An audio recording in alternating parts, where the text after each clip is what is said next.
Hi everyone, we're joined by Rangers defenseman and team MVP award winner Adam Fox. If anyone has any questions, please click the raise hand button. First question comes from Vince Mercogliano. Vince, go ahead. Hey Adam, congrats on the award and thanks for everything you did this season. I guess let's start there. What does getting the team MVP award mean to you? And furthermore, I know we talked about this a little bit in the last few weeks, but with your name being mentioned frequently as a Norris Trophy candidate, at least, what does that mean to you? Does earning those accolades and that recognition mean a lot to you? Do you feel like it's something you're proud of because it shows how much your game has grown? Like, how do you sum all that up? Yeah, I think, to start with, be voted, MVP by, media for this team. It's definitely special. It's, I wouldn't say it's something I necessarily set out for at the start of the year or something to do. I think everyone on this team just tries to play well and help the team win in any way they can. And, for me to get recognized like that, it's special for me. And, even with Norris talks, I mean, it's definitely an honor with, the names you hear your name getting thrown in with, and it's special, and a lot of thanks goes to the teammates here. They help me every day, and the coaching staff, and I think it's definitely a team effort for individual awards too. So a lot of thanks to them for helping me get that recognition, and it's definitely an honor to have your name in there. Next question comes from Dan Rosen. Dan, go ahead. Yeah, Adam, I'm curious, where do you think your game, let me start over. What took off for you this season? Why did you go from the player you were last year, which was certainly a good player developing, to now being a potential Norris Trophy finalist, certainly a candidate? What parts of your game evolved this year to help you get there? I think for me it was, started with just earning trust from the coaching staff. I think, from the start of my rookie year to even the end, I think I, gained a little more trust and was able to, prove myself as a defender and, not just an offensive guy. And, obviously this year, same thing. I think I was able to, take on a bigger role and be trusted a little more in, defensive and offensive situations. And, obviously try and play well, but when points are able to follow, obviously that's when, people start to recognize maybe a little more. But I think for me, just my game's more of a simple game. It's not, the flashiest game. So I think just trying to make the right play, every shift, and, might always not always end up in, the flashiest shift. But I think for me, just trying to, make a positive impact every time on the ice. Next question comes from Bruce Beck. Bruce, go ahead. Adam, congratulations. Thank you. Do you think the expectations for this team were too high, that this was, that this was a playoff team? Do you think they were too low because this was a rebuilding year, or do you think it was somewhere in between? No, I mean, I think, everyone comes in with the expectation of, I guess, A, trying to win a Stanley Cup, or B, at least, making the playoffs. I know we are a young and, somewhat inexperienced team, but I don't think that changes people's mindsets going into the season and trying to win hockey games. So, it's definitely frustrating for guys in the locker room not to be in the playoffs and, have the season end, short. But I think, our goal and, every season is to come in and try and compete for a Stanley Cup. So, I think guys in the room understand that, and, going into next year, that'll be the expectation as well. Next question comes from Mark Rosenman. Mark, go ahead. Adam, congratulations. It's a two-part question. So the first part is to be able to accomplish what you did this year and have such a big jump up with such limited practice time and a condensed schedule.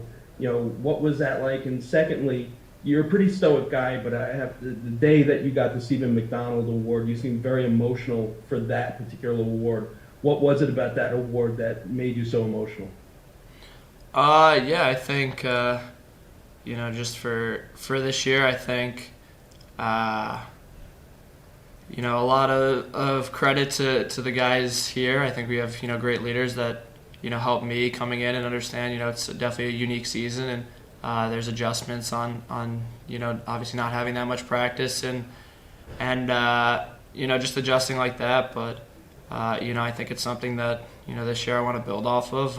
It's only my second season, so I think I definitely want to, have parts that I still want to improve on and become a better player too. And just as far as the Steve Mcdonald Award, yeah, like you said, it was emotional for me. I think being from New York and being a Ranger fan and knowing what he means to the city, and what that award means, and I think it's just special for me, and definitely a huge honor to be able to win that. Next question comes from Anthony Fucilli. Fuch, go ahead. Hey, Adam, how do you think the experience the younger guys got will help them next year? You were in their shoes to all the craziness and adversity they went through this year. Yeah, I think I can't imagine their unique experience. I mean, even my rookie year was at least a little normal in terms of fans and no COVID and all that. So I think it's only going to help them. I think you go through adversity and in a season, it definitely makes you stronger. And I think for a lot of the younger guys on our team, it's something that we could learn from and become better players, better people because of it. So I think just in the long run, it'll benefit us and help us deal with whatever adversity comes in the future. Next question comes from Jackie Spiegel. Jackie, go ahead. Hey, Adam. I was just curious, with the season now over, looking back, your thoughts on the general structure of it, playing only one division, only 7 teams the entire season, playing grouped together, like more than one game against the same team multiple times. Just your overall thoughts on the season, and is there any teams that you kind of miss playing against? Yeah, it was definitely unique. I don't know if there's one team I necessarily miss playing against. Obviously, the division alignment has a lot of old time rivalries and matchups in them. But yeah, I think for me it's definitely a little less weird, maybe just because it's my second season and you're not as familiar to all the travel and going out west or to Canada or any of those trips. So I'm sure for the older guys it was definitely a little more unique. But even still playing the same team many times as we did, it adds to a little bit of the rivalry and the matchups, and it was definitely unique. I think hopefully we get back to a regular setup and playing all the teams, but definitely an experience that you remember and a crazy setup to a year for sure. Next question comes from Vince Mercogliano. Vince, go ahead. Adam, you mentioned the coaching staff a few times. I think a lot of people look at the fact that you had a good rookie season as he came in, he was ready. But can you give us examples of maybe how they helped you make that transition look smooth? Yeah, I think from day one, the coaching staff has just tried to harp on me being a complete player. I think they knew that I was able to defend. It's just more so a willingness to do it. I know there could be offensive guys that maybe don't want to focus on that, and obviously I think for myself it's something that I took pride in, and I think they just helped me elevate with that and learn along the way. I think you could come in and do well, but there's still going to be bumps along the road, and I think they just helped me power through those and become a better player. And the final question for Adam comes from Dan Rosen. Dan, go ahead. Yeah, Adam, when the Norris Trophy talk started, did it surprise you, or did you kind of expect it? I don't know. I mean, definitely surprised you. I don't think, where I was a few years ago, I necessarily would have been like, I'm going to hear my name in Norris talks or anything like that. But, like I said, when my name did start to get thrown out there, I was, getting some points and playing pretty well. So, I think for me, it was definitely a little surprising, but I also thought I had been playing well. So, it's still special to hear your name, and I don't know if I'll get used to it very soon of hearing my name with guys like Hedman and guys in that conversation. So it's special for me, and obviously a huge honor. Okay, thank you very much, Adam. Appreciate it. Thank you.